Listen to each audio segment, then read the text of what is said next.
नमस्कार दोस्तों, स्वागत है आप सभी का super coaching IAS by text book में। तो दोस्तों, आईआर में इंटरनेशनल रिलेशन में अक्सर एक काफ़ी ज़्यादा डिप्लोमेटिक नाइसनेस देखने मिलता है। लोग जो भी बातें करते हैं, बहुत घुमा घुमा के मीठी मीठे तरीके से बातों को कहते हैं। तो बोरिस जॉनसन ने जो कहा है वो इससे बिल्कुल विपरीत है।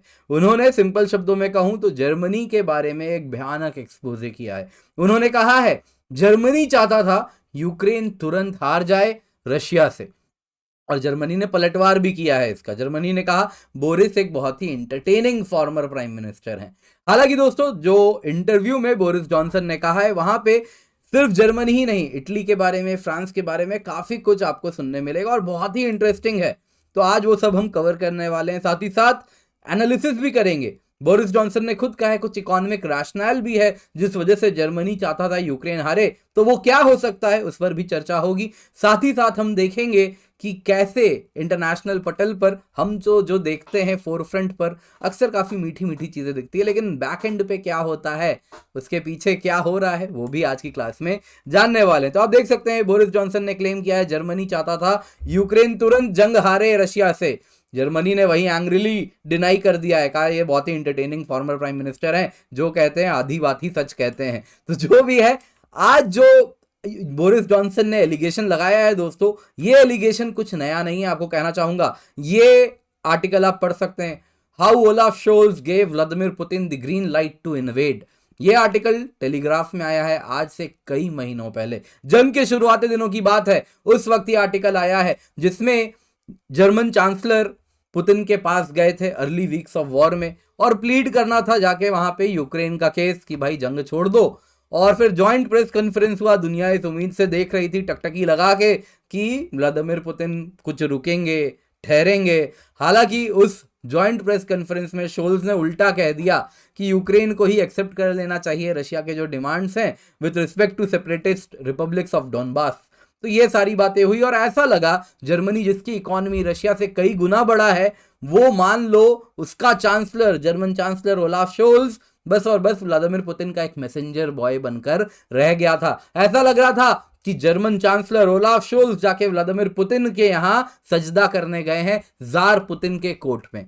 तो ये सारी एलिगेशन पहले भी लगी है, और अब जो ये बातें लग रही हैं बोरिस जॉनसन जो कह रहे हैं, अगर हम हाइंडसाइट में कनेक्ट करें ना तो काफी कुछ आप देख पाओगे। तो न्यूज में क्या है, न्यूज में है एक इंटरव्यू देना था सीएनएन को लिस्बन में, पोर्टुगल में। बोरिस जॉनसन इंटरव्यू दे रहे थे, उसमें वॉर इन यूक्रेन पर उन्होंने कहा कि मैं तुम्हें एक टेरिबल बात बताता हूं।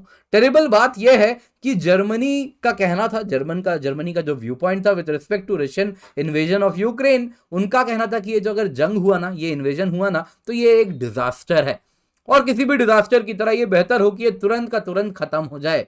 तो इसलिए वो चाहते थे कि जर्मनी चाहती थी कि यूक्रेन तुरंत फोल्ड कर दे, यानी तुरंत का तुरंत घुटने टेक दे और रशिया को जो करना है वो करने दे।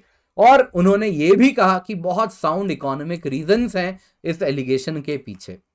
तो क्या ये एलिगेशन सच हो सकते हैं? तो दोस्तों, जैसे मैंने आपको ये आर्टिकल बताया एक इंडिकेटर, वैसे कई इंडिकेटर्स आपको देखने मिलेंगे। इन्वेजन के पहले ना, जर्मनी जब इन्वेजन के पहले से ही जब फोर्सेस खड़ी हो रही थी इस प्रकार से रशिया बॉर्डर पे, बेलारूस के बॉर्डर पे यूक्रेन के सामने फोर्सेस खड़ा कर रहा था, उस वक्त से ही यूएस एंड यूके वेपन्स वगैरह यूक्रेन को देना शुरू कर दिए थे। जर्मनी से मांगा गया, तुम तो यूरोपियन यूनियन के सबसे बड़ी इकोनॉमी हो, तुम ही तो मोर और लेस यूरोपियन यूनियन पूरा तुम ही चलाते हो, तुम भी कुछ दो। जर्मनी ने मना कर दिया, बहुत प्रेशर डाला, तो 5,000 हेलमेट भेजे गए यूक्रेन के पास, और यूक्रेनियंस ने काफी इसको रिडिक्यूल किया, काफी इसका मजाक उड़ाया कि जब मिसाइल गिरेगा तो हेलमेट पहन के हम बंकर में बैठ जाएंगे। यही जर्मनी चाहता है। वैसे ही इन्वेजन का अर्ली वीक चल रहा था, तो इन्वेजन हो गया। ये कहानी थी इन्वेजन की पहले की, अब इन्वेजन हो गया, अर्ली वीक्स था इन्वेजन का। यूक्रेन के जो देन एम्बेसडर थे जर्मनी में, एंड्रिज मेलनिक, उन्होंने फ्रस्ट्रेशन में एक ट्वीट किया था कि हम जर्मनी को अपील कर रहे हैं मिलिट्री असिस्टेंस दो, मिलिट्री असिस्टेंस दो। जर्मनी बस और बस हमें एक ही चीज देती है, वो है मॉकरी, कटहास, उसके सिवा और कुछ नहीं मिल रहा जर्मनी से। फिर उन्होंने ये भी क्लेम किया, इसी एंड्रिज मेलनिक ने, जो कि यूक्रेन के एम्बेसडर थे जर्मनी में, उन्होंने क्लेम किया कि जर्मनी को लगता है कि यूक्रेन बस 3 दिन में हार जाएगा, तो पॉइंटलेस है तुम्हें कुछ भी हेल्प देना। तो ये जर्मनी का व्यू पॉइंट था। तो आप देख सकते हैं डॉट्स कनेक्ट होते हुए। फिर नवंबर 15 तक, हालांकि अब तक की मैं बात करूं तो इस साल तक हालांकि जर्मनी में काफी सुधार आया। अब जर्मनी ने यूक्रेन को सब कुछ दिया, एंटी मिसाइल सिस्टम से लेके जो चाहिए था वो सब दिया है। एंड अगर मैं डॉलर टर्म्स में कहूं तो जर्मन गवर्नमेंट का जो सपोर्ट था यूक्रेन को वो $1.7 बिलियन का रहा है मिलिट्री असिस्टेंस। ये यूके ने इससे 1 बिलियन ज्यादा, करीबन 2.8 बिलियन दिया है, और यूएस ने तो 20 बिलियन दिया है। हालांकि ये इंप्रूव हुआ है, लेकिन अभी भी आप जर्मनी की इकोनॉमी की साइज देखिए, उसके सामने 1.7 billion is nothing when compare to UK and US जो उन्होंने प्रोवाइड किया है। तो जर्मनी को ज्यादा करना चाहिए था, हालांकि उसने इंप्रूवमेंट किया है। तो अब आते हैं इस बात पे, जब बोरिस जॉनसन ने कहा ना कि साउंड इकोनॉमिक रीजंस हैं, तो क्या हो सकते हैं वो इकोनॉमिक रीजंस। तो दोस्तों, यूरोप की लार्जेस्ट इकोनॉमी जर्मनी है, बहुत बुरे तरीके से रशिया के साथ कनेक्टेड है when it comes to energy needs. तो जैसे ही इन्वेजन स्टार्ट हुआ, एनर्जी प्राइसेस ऊपर पहुंच गए। आप देख सकते हैं, एनर्जी प्राइसेस की बात करें तो आप यहां पे चार्ट में देख सकते हैं, ये फ्रांस और जर्मनी की बात हो रही है, किस प्रकार से जो ब्लैक लाइन में आप देख रहे हैं, जर्मनी में कितना यूरो पर मेगावाट आवर बिजली की जो कीमत है, किस प्रकार से 2022 में किस प्रकार से ये बढ़ी है थ्रू आउट द इन्वेजन, और ये बढ़ती जा रही है। अगस्त तक का ये डेटा आपको दिख रहा है। वैसे ही आप देख सकते हैं इन्फ्लेशन, जर्मनी में inflation record double digit hit हो चुका है, 10.9% था सितंबर 2022 में, और बिजनेसेस भी शट डाउन करने शुरू हो गए हैं। वहां की जीडीपी आप देख सकते हैं, जो ग्रोथ रेट है कोविड के बाद सुधरनी शुरू ही हो रही थी, कि 2022 में वापस करीबन 0% के आसपास यानी स्टैग्नेशन होता हुआ दिख रहा है जर्मन इकोनॉमी में। तो जाहिर सी बात है, जर्मन जो डिसीजन मेकर्स थे, they knew very well Russia अगर इन्वेड करेगा तो they are very integrally linked with Russia, तो उन पर बहुत बुरा प्रभाव पड़ेगा, और वो नहीं चाहते थे कि ये जंग लंबा चले, जल्दी से निष्कर्ष निकले और वापस इकोनॉमिक सिचुएशन नॉर्मल हो सके।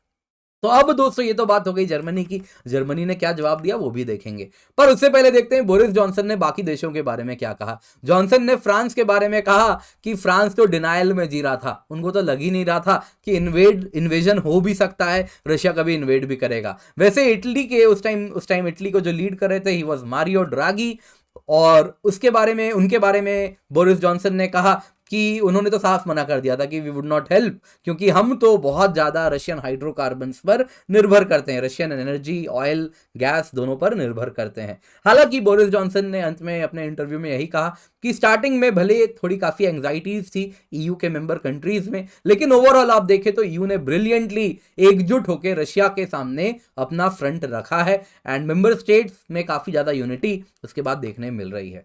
तो अब आते हैं जर्मनी का क्या रिस्पॉन्स था with respect to Boris Johnson का क्लेम। तो जर्मनी ने एंग्रीली डिसमिस कर दिया बोरिस जॉनसन के इस क्लेम को। तो जर्मन चांसलर ओलाफ शॉल्स के जो स्पोक्स पर्सन है, उनके बिहाफ पे उन्होंने कहा, एक डिप्लोमेटिकली फेज मतलब डिग लिया, मतलब एक आप देखें तो उन्होंने काफी घुमा फिरा के एक बात कही कि हम जानते हैं जो फॉर्मर प्राइम मिनिस्टर है ना बोरिस जॉनसन, बड़े ही रंगीन मिजाज है, इंटरटेनिंग व्यक्तित्व है उनका, और सच्चाई से तो उनका नाता हमेशा से बड़ा यूनिक रहा है, इस केस में भी कोई एक्सेप्शन नहीं है।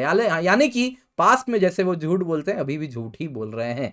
वहीं जो जर्मन एम्बेसडर है यूके के, मिगेल बर्जर, उन्होंने भी सेम पॉइंट कहा कि जो बोरिस जॉनसन कह रहे हैं इनकी बात में दम नहीं है।